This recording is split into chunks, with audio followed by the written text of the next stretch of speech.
the life to everyone, but it is our exams as well.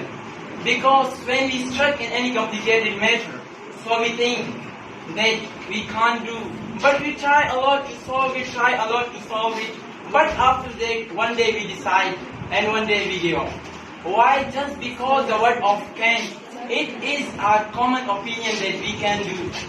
But believe me and remember just one thing. If you think you can, so you can. No one can stop you and no one can dare to stuck in your problem.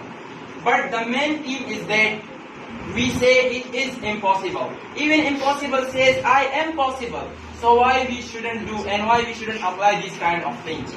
But if you want to try or if you want to face the diversity, so believe me and just remember one thing. Who try, never give up and never lose. Because Allah said that if you took a one step to find your accomplished, I will open the 10 door for your accomplished. So it is the